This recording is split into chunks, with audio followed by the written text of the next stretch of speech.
여러분은 이렇게 준비하여서 참으로 지금부터 앞으로 오는 세대 일당천의 빛의 역할을 감당하셔야 합니다. 아멘. 우리가 금요일 날에 계시록을 공부하고 있습니다. 여러분, 요한계시록을 사도 요한이 어디서 받았는지 아세요? 반모섬. 놀러가서 받은 건가요? 반모섬에? 아니죠.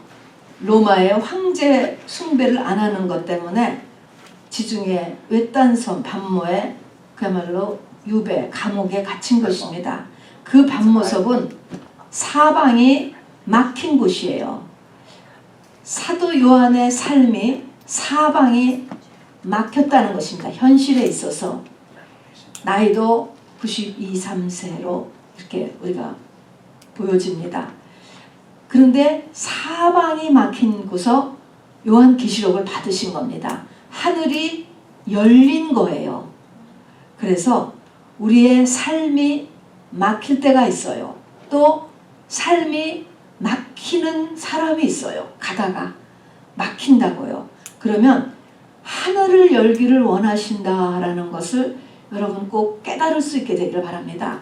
사방을 자꾸 안 풀어줘요. 안 풀어주셔. 왜냐하면 하늘을 열으라고. 사방이 막혔을 때 하늘이 열려질 수 있습니다.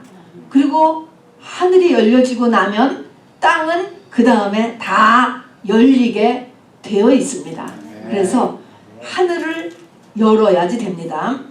계시록은요, 어쨌든 참 어려운 책이에요. 66권 가운데 가장 어려운 책이기 때문에 제가 이렇게 하면서도 여러분이 잘 이해가 안 돼도요, 그냥 들으시길 바래요. 한 10번 정도 들어야 이렇게 감이 오는 것 같아요. 이 내용 자체가 그만큼 아주 이게 영적인 것이 앱스트랙트 되어 있기 때문에 어려워도 여러분이 잘 알아들으셔도 또 못 이해가 돼도 그냥 지나가면서 또 들으실 수 있게 되기를 바랍니다.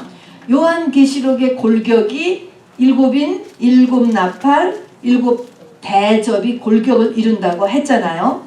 자, 요 중에서 지금 나팔만 제가 지금 다시 한 번 또 그려보겠습니다. 몇 개죠? 7개. 셋, 넷, 다섯, 여섯, 일곱. 우리 아까 찬양도 했지만 나팔 불 때 나의 이름 하고 나팔 불 때 혼인잔치 참여한다. 이게 나팔이거든요. 7번째 나팔. 7번째 나팔 속에 뭐가 들어있는지 아세요? 7대접이 들어있죠. 7대접은 재앙이에요. 재앙. 우리는 나의 이름만 했는데 7 나팔은 대접으로 이렇게 연결해 갑니다. 자, 그러면 여기서 첫째 나팔, 둘째 나팔, 셋째, 넷째, 다섯째, 여섯째 나팔 했는데 나팔 그러면 두 가지만 좀 꼭 알아놓기를 원했는데 여러분 혹시 기억하세요? 나팔이라고 하는 건요, 나팔을 이스라엘의 그 나팔을 확 불면요 너무너무 소리가 커요. 그냥 이 여기가 다 울릴 거야. 깜짝 놀라는 거예요. 깨어라! 그런 거야. 나팔이라고 하는 거는. 또 나팔의 또 다른 의미는 무슨 나팔? 복음의 나팔. 그래서 말씀을 알아야 돼요. 말씀. 그 다음에는 그 말씀에 따라서 이제 지금 이게 재앙이잖아요. 전체가. 이 위에 있는 7인의 6 재앙이 이제 막 돌아가면서 막 임하는 거잖아요. 어려움이 오면 그 어려움을 가지고 말씀을 붙잡고 그 다음에 깨어나라. 그래, 깨어나라. 그런 의미를 갖고 있다고 그랬죠. 그런데 요 5번째 나팔이 뭐냐면 5번째 나팔이 흑암. 다 재앙이죠. 흑암, 재앙. 6번째 나팔이 유브라데 전쟁이라고 이렇게 이야기했습니다. 기억을 혹시 하시는가 모르는데 어디까지 가면 안 된다 그랬을까요? 제가 여기까지 가면 안 된다 그랬잖아요. 넷째 나팔에서 우리가 영의 사람으로 지성소 신앙으로 위의 것을 찾는 믿음으로 딱 가버려야지 돼요.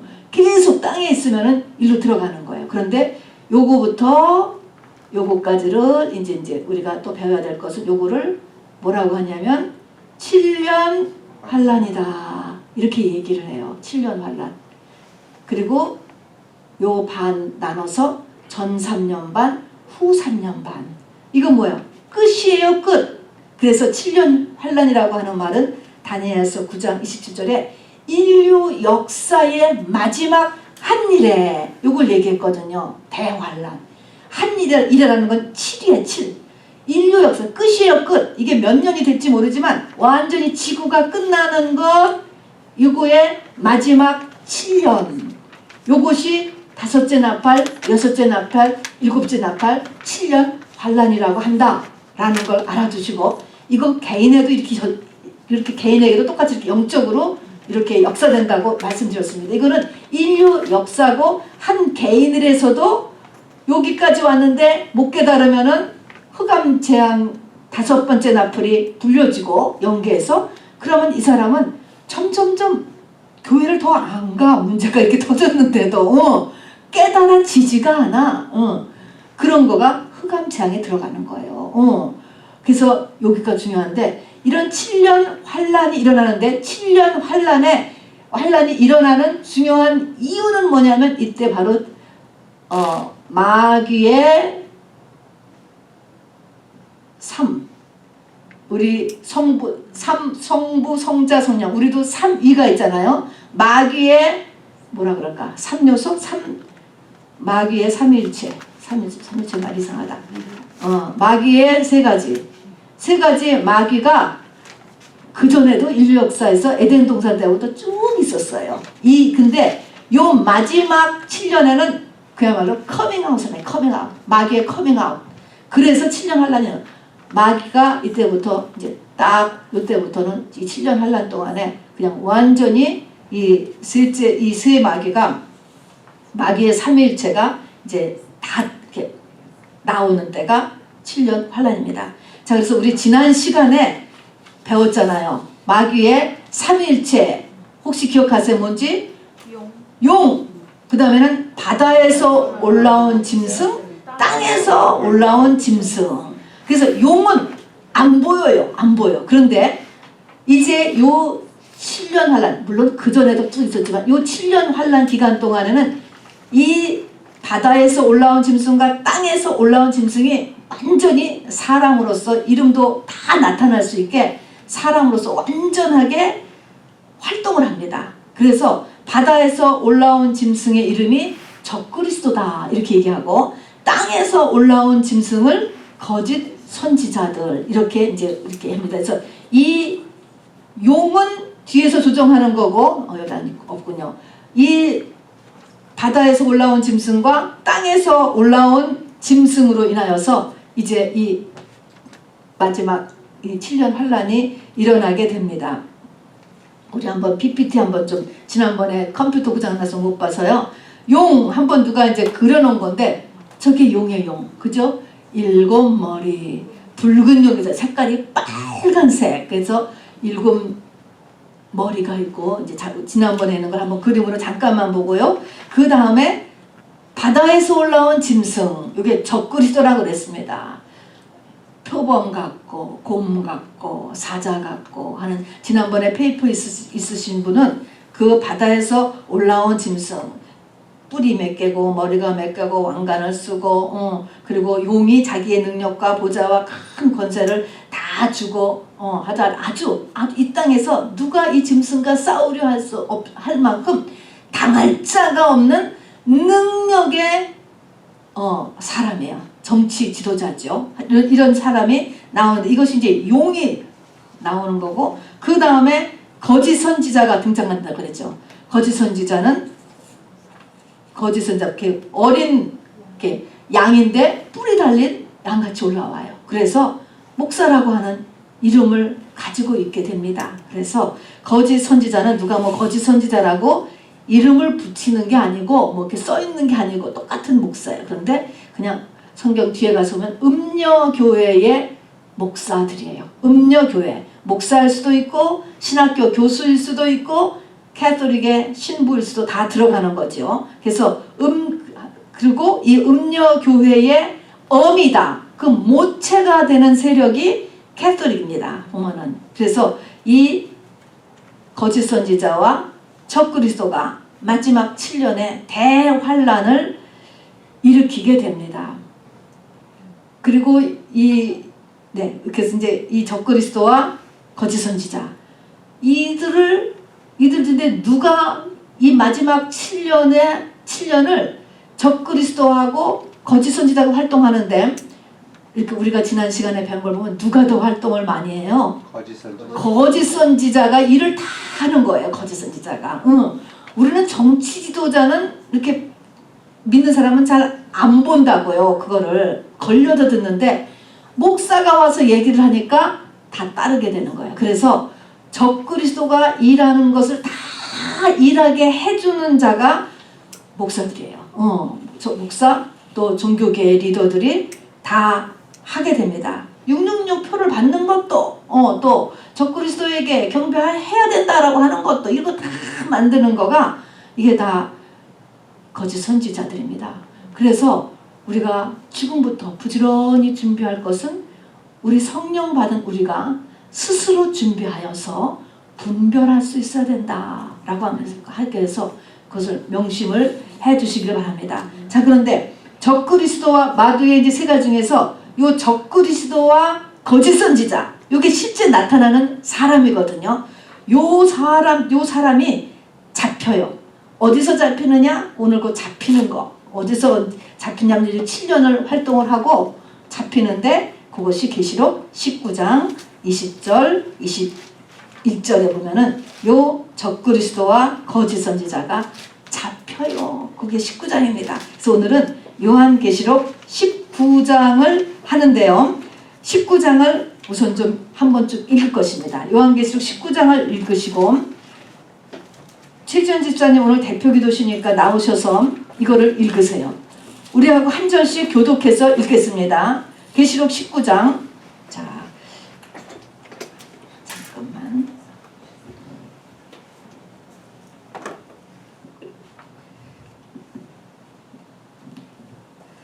계시록 19장에는 두 개의 큰 잔치가 나오거든요.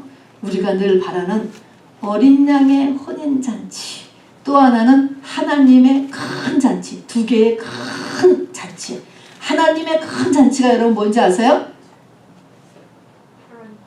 사람들을 전부 다 새한테 먹으라고 하는 게 하나님의 큰 잔치예요. 자, 근데 우선 첫 번째로 이제 우리가 이게 이제 두 개의 잔치인데 앞에 잔치할 때 앞에 잔치할 때 그가 내용이 복잡해가지고 우리가 한번 읽으면서도 여러분이 조금 더 이렇게 머리에 좀 들어오게 하기 위해서 이걸 우리가 나눠서 한번 해볼 거예요.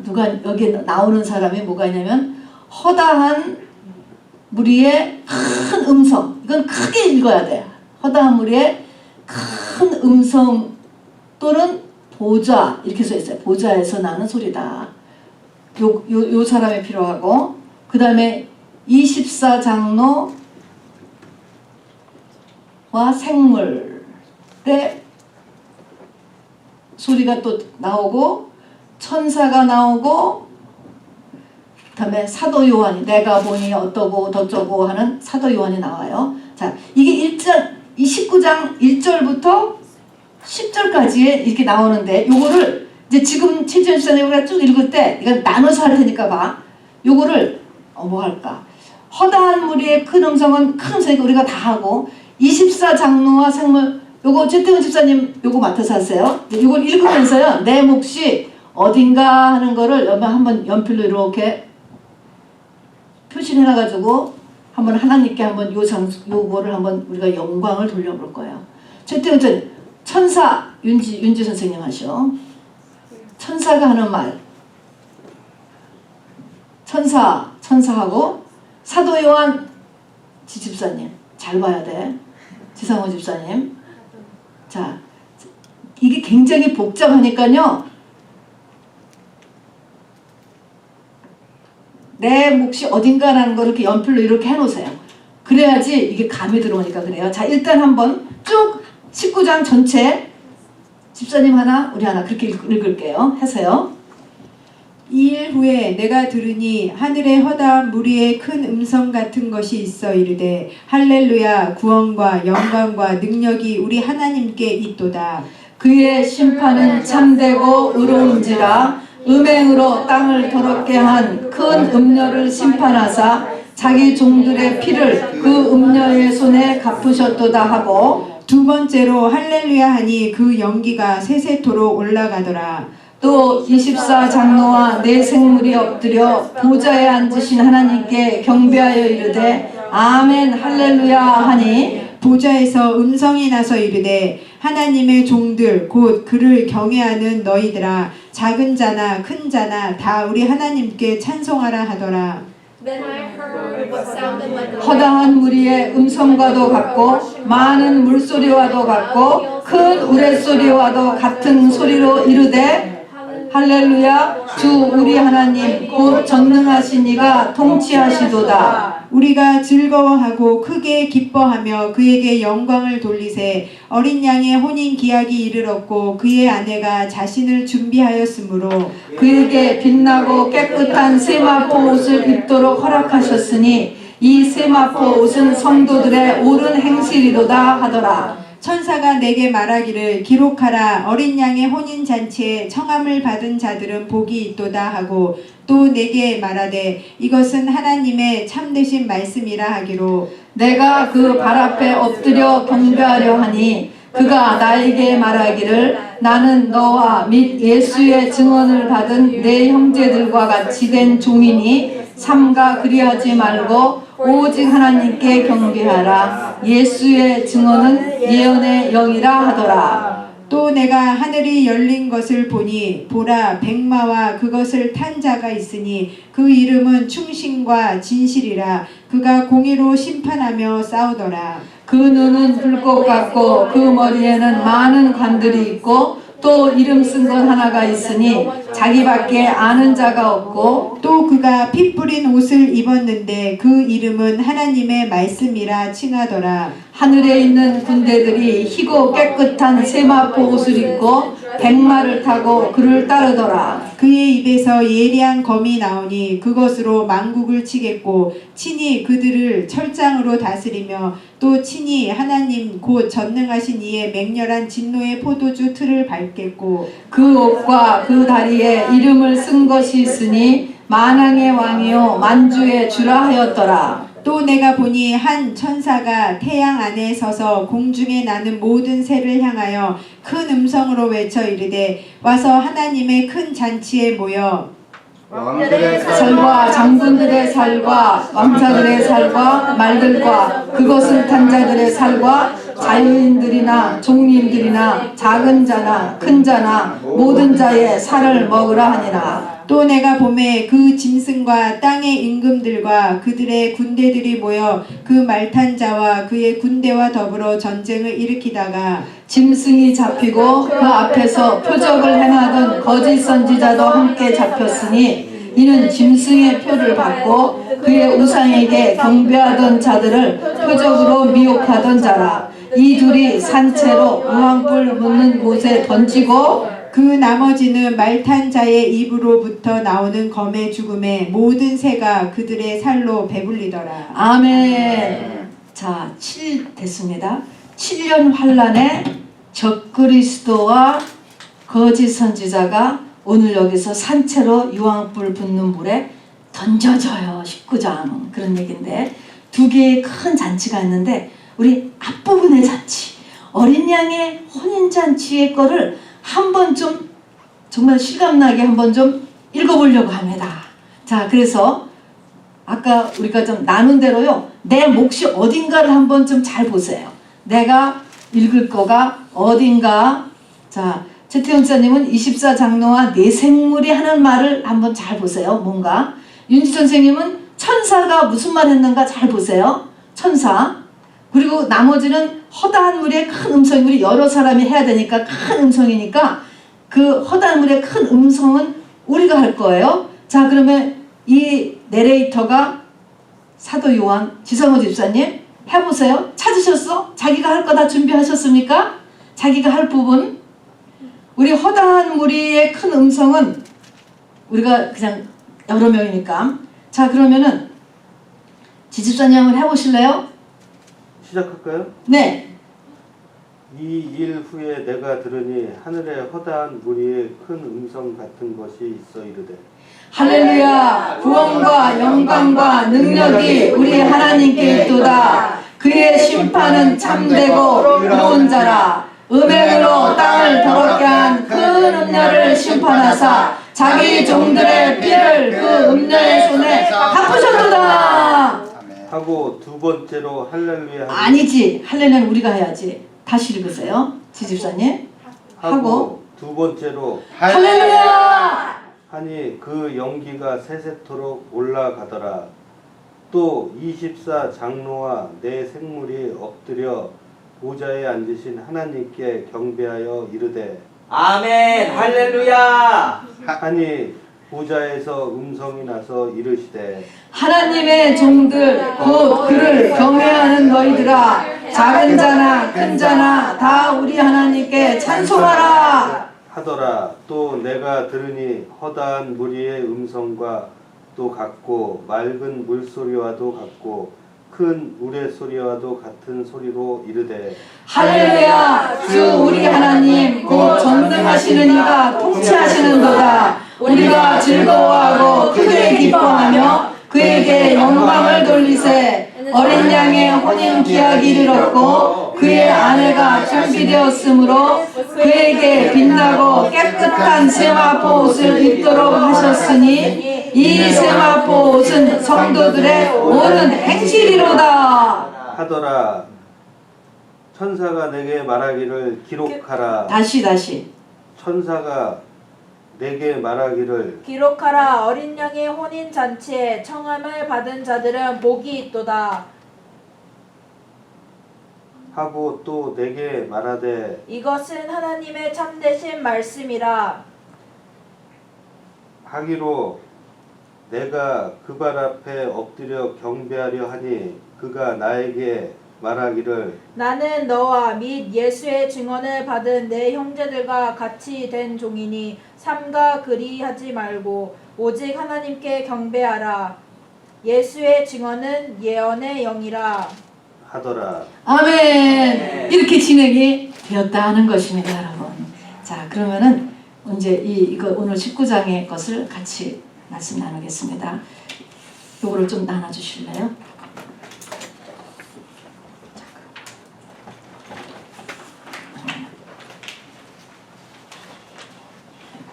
네.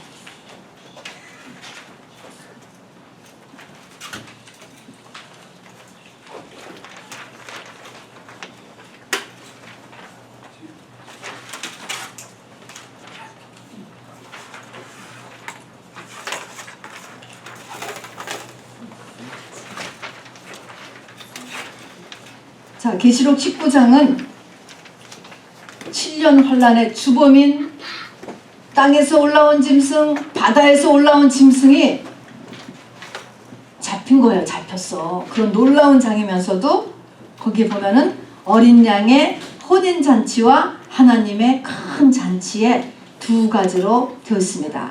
자, 어린 양의 혼인 잔치는 아는데 하나님의 큰 잔치는 뭘까? 하나님의 큰 잔치는 아까 우리가 읽은 것처럼 왕이나 장군이나 또 뭐 말탄자나 자유자나 작은 자나 큰 자나 종이나 19장 17절 보세요. 17절 장사들과 살과 그들의 탄 자들의 살과 자연이나 종들 작은 자나 큰 자나 모든 자의 살을 새들이 와서 먹으라. 모든 사람의 살을 먹으라 라는 것이 이게 하나님의 큰 잔치야. 근데 누가 이 얘기를 하죠? 어떤 천사가 얘기를 하죠? 천사가. 근데 이 천사가 지금 어디 있는지 아세요? 어디서 외치는지 아세요? 태양 안에. 여러분 이런 거가 우리가 지금 이런 얘기를 서로 하고 있는 거예요. 그러니까 세상하고 얼마나 다른가. 이 천사가 태양 안에 있대. 태양 안에. 응. 태양 안에서 새들을 향해서 전 세계 새들을 향하여서 명령을 했다니까. 새들의 잔치인 것입니다. 자, 어쨌든 그런데 지금 우리가 19장을 이렇게 하는데요. 19장에 우리가 제가 이렇게 이거를 특별히 이렇게라도 영국같이 하지 않으면 이건 그냥 지나갈 수 없다 하는 것은 뭐냐면 1절부터 10절까지 그 10절 사이에 할렐루야가 4번이나 나와요. 왜 이렇게 막 전부 다 할렐루야가 막 쏟아져 나올까? 할렐루야가 쏟아져 나오는 거야. 이게 바로 그렇게 소망했던 어린 양의 혼인 잔치가 이루어지니까 그냥 모든 영계 피조물이 할렐루야를 외친 거예요. 그래서 우리도 이렇게 좀 조금이라도 실감나게 하려고 할렐루야를 외쳤습니다. 근데 이제 이것을 프린트물을 보시면 이 어린 양의 구조적인 질문이 있어요. 이 어린 양의 혼인 잔치는 무엇이 끝나야 이루어지느냐 하는 것입니다. 좀 냅킨 좀.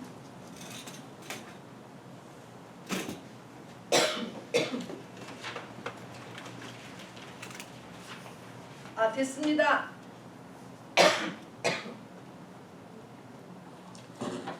어린 양의 혼인 잔치는 무엇이 끝나야 있게 되느냐? 이게 지금 19장이에요. 자, 그러면 여러분이 어린 양의 찾았어요. 네.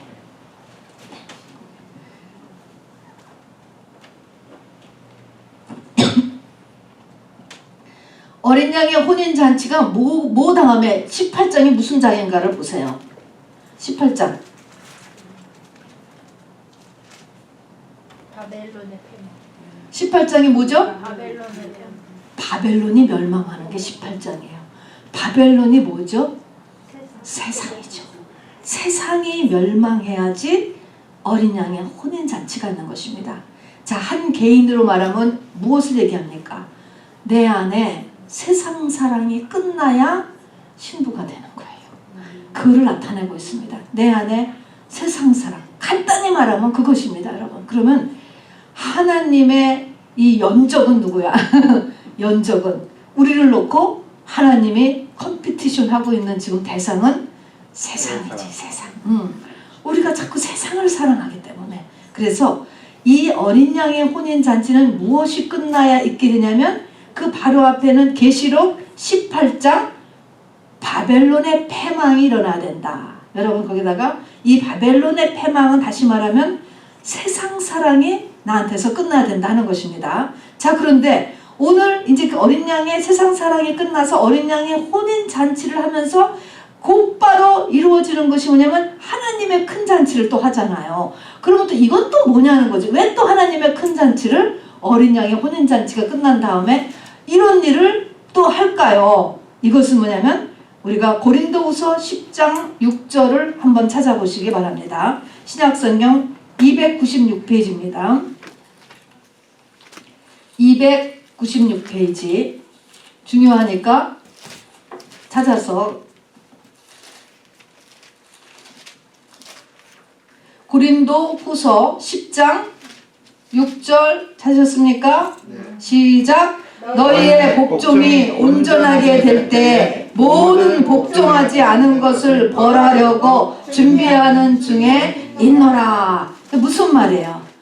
내 버르장머리를 가리키려고 내 주변 애들 사람들이 나를 계속 괴롭히게 하고 이게 안 고친다, 안 고치게 내버려 둔다는 거예요. 근데 내 복종이 온전하게 됐어. 이제 내가 신부가 됐어. 그럼 뭐예요? 하나님은 그 주변에 그동안에 나를 괴롭히고 내 마음을 안 들게 했던 모든 것들을 다 벌한다는 거야. 이제는. 그러면 그 주변에 나를 괴롭히는 것들은 다 뭐 때문에 놔뒀습니까?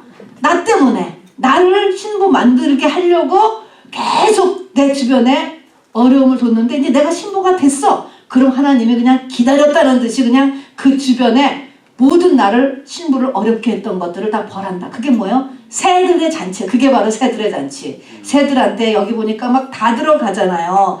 큰 자, 작은 자, 뭐 장군, 왕, 뭐 할 것 없이 자유인, 뭐 모든 사람을 갖다가 지금 신부가 되고 난 다음에 이 사람들이 다 이 신부를 괴롭힌 사람들이거든요. 그것들을 다 멸한다. 그래서 이 19장을 보면서 혼인잔치, 어린 양의 혼인잔치, 할렐루야가 4번씩 터지는 이 놀라운 이 클라이막스, 혼인잔치는 그런 전체적인 영적인 구조 속에 들어있다라는 것을 알아두시기 바랍니다.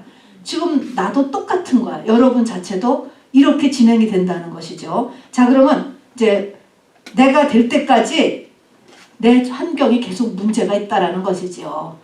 그 다음에 신부의 모습을 보겠습니다.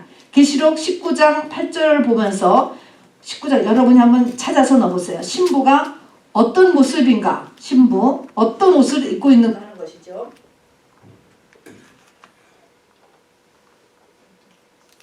(19장 8절) 뭐라고 써있죠? 빛나고 깨끗한 세마포예요. 자, 신부는 빛나고 깨끗한 세마포를 입고 있다. 그렇겠습니다. 그 앞에를 또 있는 내용을 제가 거기다 그냥 썼습니다. 계시록 3장 4절에 보면 흰 옷을 입었다. 또 22장 14절에 보면은 흰 두루마기를 입었다. 마태복음의 22장에 보면은 예복을 입어야 되고 예복을 입지 않은 사람은 신부가 되지 못한다. 그런 말이 있어요. 예복. 이것이 다 같은 내용이에요. 세마포, 흰옷, 흰두루마리, 예복. 다 똑같은 신부의 옷입니다. 같은 내용이에요. 그 다음에 또 하나의 그 밑에 내용들이 있습니다. 14장의 내용도 다 같은 신부의 모습들이에요. 지성소 신앙을 가진 사람들의 모습이 되는 것입니다. 같이 읽어볼까요? 시작. 이 사람들은 여자로 더불어 더럽히지 아니하고 정절이 있는 자라. 어린 양이 어디로 인도하든지 따라가는 자며 사랑 가운데서 구속을 받아 처음 읽은 열매로 하나님과 어린 양에게 속한 자들이니 그 입에 거짓말이 없고 흠이 없는 자들이라. 이것도요 같은 내용이에요. 이 내용 계시록 14장 4절부터 5절에 그 5가지도 같은 내용. 뭐냐면 여자로 더불어 더럽히지 아니했다라는 것이나 정절이 있다. 같은 말. 또 어린 양이 어디로 인도하든지 따라가는가. 또 같은 내용. 사랑 가운데 구속을 받아 처음 익은 열매. 처음 익은 열매는 예수예요. 그죠? 첫 열매는 예수님. 예수님 같은 사람이 되온 사람. 그런 거예요. 그래서 그런 사람은 하나님과 어린 양에게 속했다. 여러분이 속했다라는 걸 잘 알아두셔야 돼. 그 안에 쏙 들어가서 하나 된 거예요. 다 같은 내용이죠. 이런 사람은 그 입에 거짓말이 없다. 입에서 하는 모든 말이 다 주 안에서 하는 말들이죠. 주 안에서 하는 말이 되고 그렇기 때문에 흠이 없다. 완전한 사람으로 이렇게 보여주는 것이죠. 자, 그러면 여기서 정절이 있다. 이런 말이나 여자로 더불어 더럽히지 아니했다. 뭐 어린 양이 어디로 인도하든지 따라 똑같은 말이고 이게 또 결국은 흰옷 입은 사람하고 똑같은 말인데 그냥 정절이 있다라고 하는 말이 이해가 쉬울 것 같아서 설명을 합니다. 한국에 춘향이라는 춘향전 있잖아요. 성춘향이 이도령을 해 정절을 지켰다 그래서 정절. 그거예요. 정절. 그런 내용입니다. 그래서 성경에서 나오는 일은 다니엘이 신부예요. 정절을 지켜서 정절. 다니엘의 세 친구도 정절을 지킨 사람이에요. 그러면 다니엘이 어떻게 해서 한 거를 정절을 지켰다고 하느냐? 다니엘이 그 정절을 지켰다고 하느냐? 다니엘이 사jak을 들어간 사건이거든요. 그때 어떤 명령이 내리냐면 30일 동안 이 느부갓네살 왕 외에 다른 사람에게 무엇을 구하거나 기도하는 것을 하는 사람은 다 집어넣는다. 30일 동안만 안 하면 되는 거야. 우리가 지금 생각하면 30일 동안만 안 하면 되잖아 그냥. 그런데 뭐예요? 다니엘이 그거를 따르지 않았다는 것입니다. 이게 여자로 더불어 더럽히지 아니했다라고 하는 것이 세상과 타협을 하네. 타협. 얼마나 어려워요. 이게 언뜻 생각하면은 그냥 지나면 될 거를 지나고 나중에 하면 살 수 있을 텐데 그렇게 고생을 해가지고 이게 지금 장관의 자리까지 올라갔는데 말이야. 그런데 이거를 그대로 했어요. 창문을 열어놓고 원래 하던 대로 감사하면서 하루에 3번 하나님을 찾았기 때문에 들켜서 사자굴에 던져진 거. 요것이 다니엘이 이것을 이제 정절을 지켰다라고 얘기하고 다니엘의 세 친구도 마찬가지잖아요. 그 금신상에 절하는 거. 국가 행사. 국가의 모든 사람들이 다 나와서 하는 거예요. 뭐 국가적인 행사로 다 하는 거니까 너도 이 땅에 살면은 해야 되는 거야. 그런데 안 했어요. 그것 때문에 풀무불에 들어간 사건을 가리켜서 정절을 지켰다. 여자로 더불어 더럽히지 아니했다. 이런 표현을 쓰는 것입니다. 그러니까 이것이 이렇게 모형이 구약성경에서 나줬잖아요. 또 포도원을 지키다가 아합왕에게 죽은 나봇이라고 하는 성도가 있었습니다. 백성이죠. 아합왕이 와가지고서 그 나봇의 포도원을 돈을 다 더 준다 그래서 더 줘. 근데 나봇은 뭐냐면 조상으로부터 받은 땅은 누구한테 파는 게 아니거든요. 주는 것도 아니고 파는 것도 아니거든요. 율법에. 그런데 왕이 와가지고 돈을 더 줄 테니까 팔아라. 그것 때문에 죽임을 당했습니다. 이런 거 조금 타협하면 그냥 돈 더 받고 딴 땅을 사면 되잖아요. 그거를 정말로 고지식하다라고 할 정도인 거예요. 근데 이것을 이렇게 하는 그 중심을 하나님께서 보는 거죠. 그 다음에 850대 1로 대항하는 엘리야. 왕궁 선지자들이에요. 850명이 딴 나라 사람이 아니고 왕궁 선지자. 근데 여기에 대항했습니다. 그리고 로마 감옥에서 순교한 바울. 또 지금 노년의 반모섬의 요한. 로마의 황제 숭배 사상에 어구리를 해주면 되는 거야. 그거를 안 해가지고 나이가 나인디가 넘으신 분이 유배를 갔습니다. 이게 바로 흰옷을 입은 사람이고, 그리고 여자로 더불어 더럽히지 아니하는 사람이고, 정절이 있는 사람이고 하는 쭉 그 신부의 모형이 이렇게 됩니다. 자, 이런 것을 우리가 이렇게 배우면서 우리의 믿음을 준비하셔야 됩니다. 자, 6번째 보니까 그러면 어떻게 이제 특별히 앞에 있는 거는 믿음을 타협하지 않는 것이로구나 라는 것을 깨달았습니다. 타협하지 않는 것이다. 그리고 말할 수 없이 좁은 길이죠. 그 다음에는 흰옷이라고 하는 것에 의미가 있는데 그 의미가 계시록 7장 14절을 같이 읽읍시다. 시작. 그가 나더러 이르되 이는 큰 환난에서 나오는 자들인데 어린 양의 피에 그 옷을 씻어 희게 하였느니라. 그러므로 그들이 하나님의 보좌 앞에 있고 또 그의 성전에서 밤낮 하나님을 섬김에 보좌에 앉으신 이가 그들 위에 장막을 치시리니. 자, 하나님께서 그들 위에 장막을 친다. 이 말이 결혼을 나타내는 거예요. 이게 또 신부들이거든요. 어떤 사람이냐면 흰옷을 입었는데 어떻게 흰옷이 됐냐면 큰 환난에서 나오면서 어린 양의 피에 그 옷을 씻어서 희게 하였다. 이게 다 영적인 말이고요. 우리가 3차원으로 이것이 받아들여지지 않잖아요. 해 아래 천사가 서서 얘기하는 거하고 똑같은 거잖아요. 이 말은 그러면 우리가 다 알죠? 환난에서 나오고 어린 양의 피에 옷을 씻어 희게 하였다. 아니, 빠르려면은 런더리 그 약을 넣고 빨아야지. 어떻게 이게 크로락스도 아니고 희게 하였냐. 어린 양의 피에 어떻게 희게 한 거야. 다시 말하면 이 말의 의미는 환난을 통해서 하나님이 원하시는 만큼의 뭐를 채워야 한다? 회개지. 어린 양의 피라는 것은 예수 이름으로 회개하라. 회개하는 거죠. 그렇게 해서 내 죄가 자꾸 씻어졌을 때 영으로 봤을 때 그 사람이 점점 옷이 휘어지는 거야. 영의 옷이 휘어진다니까. 그리고 그렇게 회개하라고 거기다가 환난을 하나님께서 허락을 하시는 거죠. 자, 그 다음에 신랑의 모습을 한번 보세요. 11절부터 있습니다. 요한계시록 19장. 계시록 19장 11절 쭉 보시면서요. 19장 11절부터 16절까지 보면서 우리의 신랑의 모습을 한번 써보시길 바랍니다. 자, 보면은 11절 읽으면 그 이름은 뭐라고 되어 있죠? 충신과 진실. 그 다음에 공의로 심판하며 싸우더라. 이게 예수님의 모습이에요. 다시 오시는 예수님의 모습입니다. 충신은 뭐냐면 충신이다. 충신. 충신은 예수님의 이름의 첫 번째가 충신이래. 그대로 충신이야. 신의, 트러스트, 신뢰, 의리 있는 사람 이런 거예요. 충신, 간신의 반대, 간신의 반대.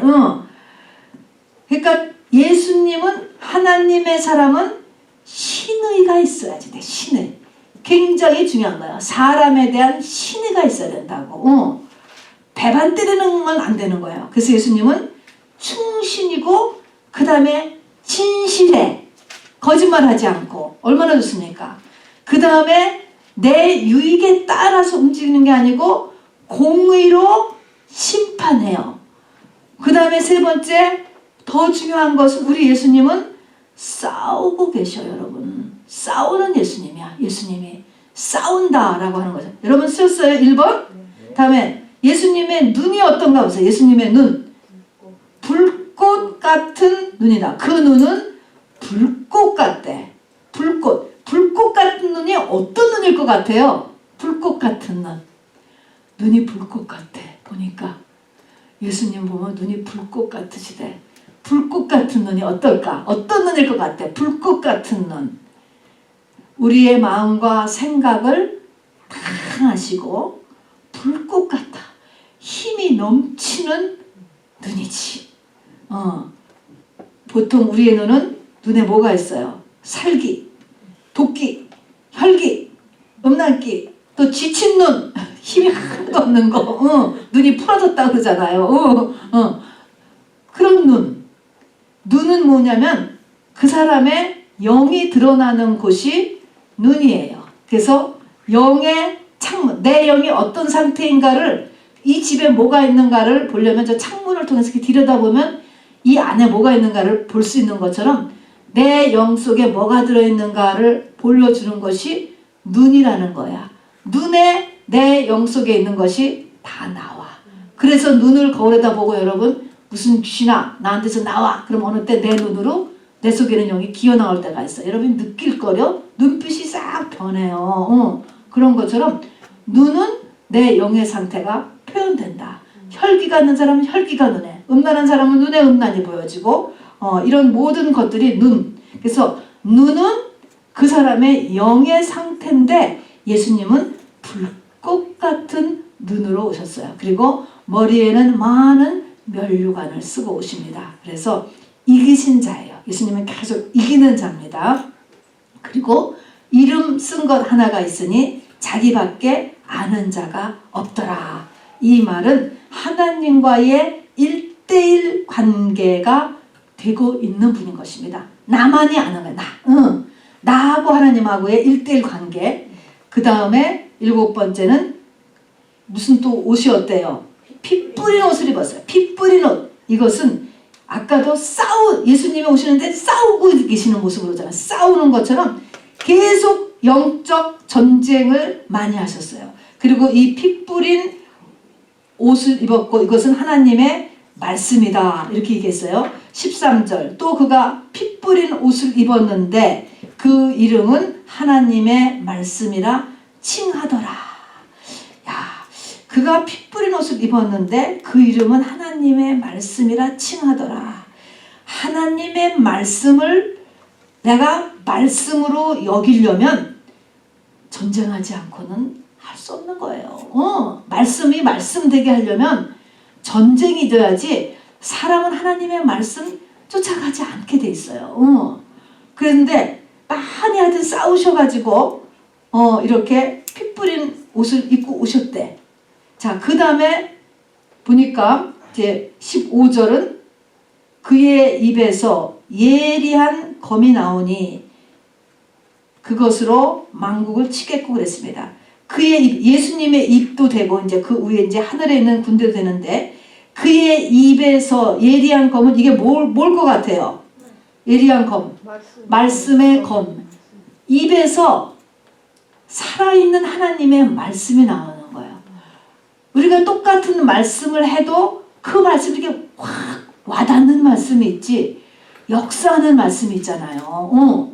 그런 말씀. 그래서 예리한 검 같은 이런 말씀이 나오고 그것으로 만국을 치겠고 입에서 나온 예리한 검으로 말씀을 치겠고 그 다음에 친히 그들을 철저히 철장으로 다스리며 그들은 만국을 철장으로 다스린다. 철장 권세로 만국을 친다. 철장 권세를 갖고 있으세요. 영권 있는 명령기도, 영권 있는 선포기도, 정말 최선을 다하는 방언기도. 여러분 이런 건 철장 권세, 철장 권세. 이런 분이에요. 그리고서 또 친히 하나님 곧 전능하신 이의 맹렬한 진노의 포도주 틀을 밟겠고, 이제 심판을 해가지고 7 대접이 막 쏟아질 때 이제 예수님이 이걸 다 막 같이 일을 하시는 거예요. 자, 그런데 우리 여기서 14절 좀 같이 읽어봐요. 14절 중간에 이제 끼어 있습니다. 14절 시작. 하늘에 있는 군대들이 희고 깨끗한 세마포 옷을 입고 백마를 타고 그를 따르더라. 이게 누구죠? 이게 하늘에 있는 군대들이, 아까 예수님이 있어요. 백마와 백마 탄 자, 그 이름은 충신과 진식이고 눈은 불꽃 같고 관을 쓰고 막 이런 분이 있는데, 하늘에 있는 군대들이 또 있다니까. 하늘에 있는 군대들이 희고 깨끗한 세마포 옷을 입고 예수님을 따르더라. 이건 예수님이 아니에요. 이게 신부들인 것입니다, 여러분. 신부들. 자, 그래서 신부들도 그 밑에 있는 15절이 적용이 돼야 돼요. 입에서 예리한 검이 나오고 철장 권세로 만국을 치고 하나님의 맹렬한 진노의 포도주를 밟고, 이거를 같이 하는 거야, 신부들이. 이 마지막 이 지구 정리를 할 때 신부들이 같이 일을 합니다. 자, 그리고 이제 옷과 다리에 만왕의 왕이요 만주의 주라고 하는 이제 이름이 또 적혀 있습니다. 신부의 모습, 아까 신부의 모습 1이 있었어요. 이 프린트물에 보면은, 그죠? 신부의 모습은 빛나고 깨끗한 세마포를 입고 더럽히지 아니하고, 이렇게 하는 신부로 준비되는 그런 내용들이 있었는데, 오늘 마지막에 지금 19장에 가서 이 땅을 처리하는 하늘의 군대에 있는 이 신부의 모습 두 번째를 잘 봐야 돼요. 19장 13절에는 하늘에 있는 군대들이, 이 하늘에 있는 군대들이 희고 깨끗한 세마포 옷을 입고 예수님을 따르더라. 이 하늘에 있는 군대가 바로 데살로니가전서 4장 16절에 있는 구름으로 끌어올려 공중에서 주를 영접하게 하시리니, 공중에서 주를 영접하는 것입니다. 예수님은 두 단계로 오셔요. 공중 재림이 있고 지상 재림이 있어요. 오늘 이 19장은 지상 재림이에요. 지상 재림. 땅을 오는데 공중에 왔을 때 어떻게 되죠? 공중에 오니까 밑에 있는 신부들이 철썩 붙어서 올라가잖아요. 그래서 그거를 휴거라는 이름은 성경에는 없어요. 근데 그냥 올라간다, 호련히 올라간다 해서 그냥 휴거라고 이름을 붙인 것이고, 16절에는 구름 속에 끌어올려, 자석에서 끌어올려가는 거예요. 끌어올려 공중에서 주를 영접하게 된 신부들을 하늘에 있는 군대라고 하는 것입니다. 그래서 일단 끌어올려 가면 그 신부들은 이제는 영원토록 예수님하고 떨어지지 않아요. 가는 데마다 쫓아가는 거야. 그래서 지금 이 땅에 마지막 처리하러 올 때도 같이 내려오는 거야. 같이. 그래서 같이 백마를 타고 예수님하고 같이 지금 마지막 이 클린업 전쟁에 지금 참가하는 것입니다. 자, 그래서 이 하늘에 있는 군대는 누구냐면 휴거된 자들, 그리고 순교자. 휴거된 자들이 이꼴 신부예요. 그리고 순교자들입니다. 순교자는 신부하고 조금 다르다 그랬죠? 순교자는 베세메스로 가는 암소같이 하나님의 영에 사로잡혀서 그 인생을 완전히 희생해버리게 된 사람들을 순교자라고 그래요.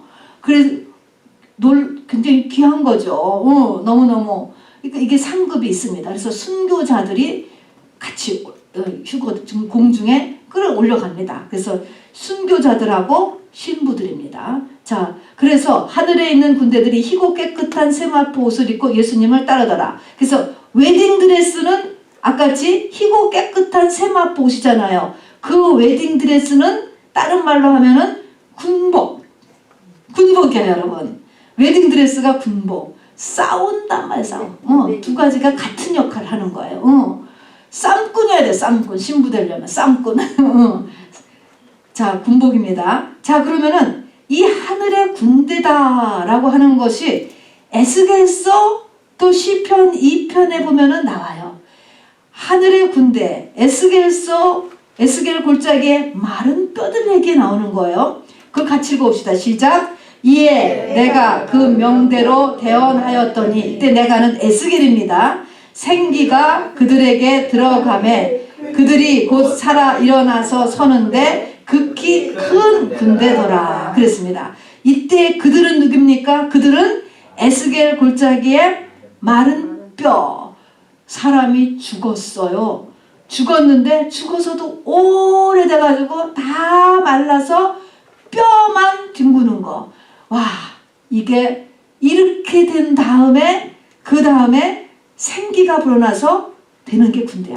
이거를 보면은 얼마나 어려운가 싶어요. 우리의 환경이 정말 무덤 속 같아. 너무 힘들어. 너무 어려워. 그러면서 무덤 속 같아. 그런데 잠깐 죽었다 깨나는 건 우리 할 수 있잖아요. 근데 그게 아니고 뭐야? 오래 있는 거야. 오래.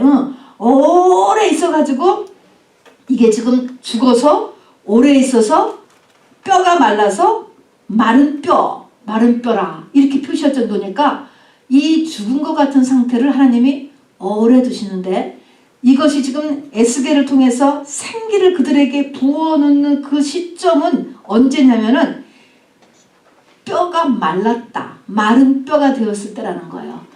마른 뼈가 되다, 말랐다라고 하는 것은 뭐가 없어요? 물이 없는 상태예요. 사람한테 물이 없다라는 것은 뭐예요? 피가 다 없어지는 거예요. 무슨 피? 옛 피. 나의 옛 피가 다 없어질 때까지 하나님은 죽여서 내버려 두는 거야. 죽어서 오래 무덤 속에 넣어서 오래 더 뭐라고?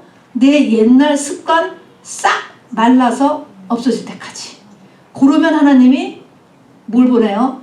에스겔은 생기를 보내줘요. 그러고 나서 일어나면 이 사람이 뭐가 돼? 군대가 되는 거야. 군대. 이게 누구예요? 신부예요. 자, 그래서 이게 그냥 가만히 있어도 짱 신부가 되는 게 아니고, 이 사람 자체가, 우리 한 사람 한 사람이 굉장히 많은 고난을 겪고 이렇게 많은 갈등을 하고 그런 걸 이렇게 하는 것이 이렇게 항상 이렇게 묘사되어 있습니다. 그 시편 2장 7절 9절도 같이 읽읍시다. 시작. 내가 영을 전하노라. 여호와께서 내게 이르시되 너는 내 아들이라. 오늘날 내가 너를 낳았도다. 자, 보세요. 낳았도다. 이게 나은 상태가 돼야 되는 거야. 나아지는 거. 우리가 잉태하잖아. 잉태가 아니고 나아지는 상태. 아들로 나아지는 상태. 중간에 유산되지 않고. 그래서 그러면 그 뒤를 읽으세요. 시작. 내게 구하라. 내가 열방을 유업으로 주리니 내 소유가 땅끝까지 이르리로다. 내가 철장으로 저희를 깨뜨리며 질그릇같이 부수리라 하시는도다. 그랬습니다. 여기도 내가 영을 전하라. 내가 영적인 것을 얘기한다. 이런 말인 거예요. 너는 내 아들이라. 이런 말을 우리가 들을 수 있어요. 물론 잉태했어도 아들이고 아직 아들은 아들이지. 그렇지만 낳는 정도까지, 또는 이것에 다른 나아졌다라고 하는 그 말이 난 다음에는 신부까지 성장한 거나 같은 내용이라고 그랬습니다. 잉태돼서 낳는 거나 깐난이가 신부가 16살까지 크는 거나 똑같은 표현 방식이에요. 그런데 이렇게 너를 낳았도다, 요런 수준까지 내가 갖추면 그때는 우리가 구하면 열방을 다 네 유업으로 준다는 거지. 내 소유가 땅끝까지 이르러다. 무엇이든지 구하라. 다 준다는 것이죠. 이때가 되면은. 그리고 철장 권세를 주는 거예요. 철장 권세. 아까 예수님의 모습이 철장 권세로 만국을 친다고 그랬잖아요. 치고 철장 권세로. 그런 것처럼 똑같이 시편 2편에서도 우리가 철장 권세를 가지고 깨트린다는 거야. 모든 것을 할 수 있게 된다는 것이죠. 우리가 지금 이렇게 되려고 이 저녁에도 모인 것입니다, 여러분. 이렇게 되려고 힘쓰고 애쓰고 보이지 않지만 하나님 앞에 지금 달려가고 있는 것입니다. 하나님께서 그걸 귀하게 여기죠. 이렇게 하지 않고서는 절대로 여러분 믿음은 클 수가 없어요. 그래서 질그릇까지 붙이려다. 그래서 이 위에 그 신랑의 모습 가운데 8번, 9번, 10번은 우리 그러니까 신부가 똑같이 해야 되는 장소예요. 신부. 입에서 예리한 검이 나오고 철장 권세로 만국을 치고 하나님의 맹렬한 진노의 포도주 틀을 밟을 사람. 이게 우리여야 되는 거예요. 우리의 모습이고 신부의 모습이죠. 말씀이 있어야지 되고요. 말씀의 사람이어야 되고요. 영권이 있어야 되고요. 그리고 이 진노의 포도주 틀을 밟으려면 아주 강하고 담대하고 그런 사람일 것 같아. 운동력도 있고 그렇지 않아요? 강한 사람이죠. 그런 모습입니다. 자, 결론입니다. 결론은 신부는 결국은 뭐 하는 사람이야? 오늘 혼인잔치를 보니까 영적 전쟁을 하는 사람이야. 신부라 그래서 뭐 얌전하게 뭐 그냥 가만히 앉아있고 뭐 그냥 그런 게 아니야. 성경에서 말하는 신부는 군대야, 군대. 신부는 영적 전쟁을 하고 영적 전쟁을 계속 하나님 우리에게 북혀주죠. 문제를 계속 던져줘요. 던져주고 사람도 붙여주고 또 교회도 인도해주고 이렇게 또 가라고 누굴 통해서 말도 해주고 이렇게 하는데 전쟁이 계속 오잖아 나한테. 그런데 어떻게 해야 돼요? 이겨야지. 여기서 이겨야지 되는 것이지. 이기는 자. 그래서 신부는 군대고 이겨야지만 군대가 되는 거예요. 그래서 계시록 2장 3장 요한계시록의 1장은 그냥 서론이고요. 그 다음에 2장 3장 열자마자 바로 얘기하는 거가 교회를 향하여서 이기는 자가 되라 그러잖아요. 그 교회는 뭡니까? 우리 모두 성령 받은 사람을 나타내는 거예요. 너 이기는 자가 돼야 돼. 이기는 자가 돼야 돼. 이기는 자가 되면 뭐예요? 그게 신부가 되는 거예요. 그럼 이게 하나님이 다 끝내는 거야. 그래서 인류 역사가 끝내지고 우리 자체도 이제 이 땅에 태어난 목적이 다 이루어지는 것이죠.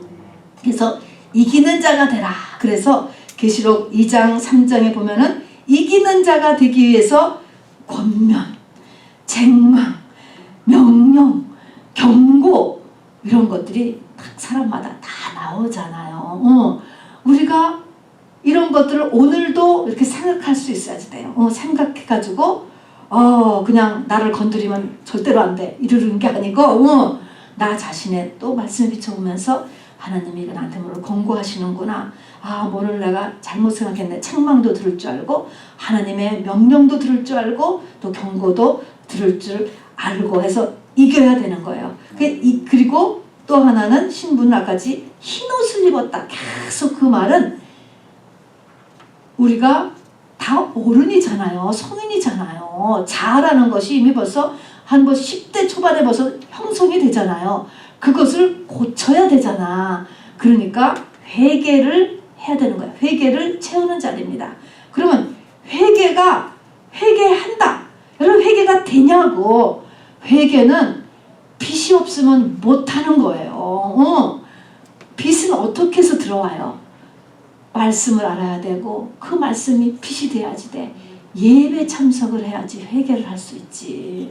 아무리 그래 회개한다. 무슨 회개인데 죄라고 나한테 깨달아 오질 않는데 무슨 회개를 합니까? 성령이 아니고서는 우리는 내 죄를 알 수가 없어요. 그래서 이것이 이제 이 회개를 채워야 되고 그래서 회개를 할 수 있는 것이 이기는 자예요. 결국은. 권면, 책망, 명령, 경고. 그래서 영계에서 이기기 위해서 회개하고 이 회개를 하려면 하나님의 빛이 있어야 된다는 것입니다. 여러분 이런 영적 전쟁을 하는 것이 우리가 신부가 되어가는 길인데요. 이 영적 전쟁을 하려니까 반드시 또 빛이 있어야 되겠네. 빛이 있으려면 또 예배 나와야 되고 이런 걸 보니까 어떻게 좀 힘들다 여러분 그렇게 생각할 수 있는데요. 그러나 이 영적 전쟁을 아무리 해봤자 100년 안쪽이야 여러분. 이 노아가 120년 동안 방주를 만들었다 그랬어요. 방주를 만들어서 누구를 구원했는지 아세요? 나를 구원했다. 너는 방주를 만들어서 너를 구원한. 방주를 만들어 자기를 구원하고 그 다음에 자기 가족을 구원했죠. 자기를 구원하는 것입니다. 자, 그래서 해봤자 100년 안 되는 쪽을 우리가 투자를 하는 것입니다. 그러나 100년을 못 되는 시간을 내가 투자해서 내 영원한 스테이터스가 결정된다는 것을 잊지 마시기 바랍니다. 100년이라는 시간과 영원이라고 하는 시간은 10배의 열매, 100배의 열매, 1000배, 1000만 배의 투자예요. 어떻게 보면 말입니다, 여러분. 우리가 영원을 사는 존재라고 하는 것을 절대로 잊어버리면 안 됩니다. 지금 이 코로나가 사망, 죽음, 이거에 모든 사람이 다 묶여버렸어요. 완전히 묶여버렸어요. 근데 성경은 죽음보다 중요한 게 심판이라고 그랬잖아요. 한 번 죽는 것은 정한 일이로되 그 뒤에는 심판이 있으리니 그 뒤에 어떤 일이 벌어지는가는 생각지 않고 어차피 죽는 거를 그렇게 두려워서 모든 것을 다 동결하고 지금 이런 상태에 있다는 거는 참 우리가 믿음 있는 사람이 조금 더 믿음 안으로 들어갈 수 있어야만 됩니다. 그러니까 마귀들이 박수를 치는 거죠. 우리가 이 땅에서의 이 믿음의 준비는 정말 100만 배 이상 가는 투자요 준비라고 하는 사실 여러분 꼭 잊지 마시기를 바랍니다. 자, 우리 이 시간에 말씀을 생각하시면서 잠깐 같이 기도하시겠습니다. 오늘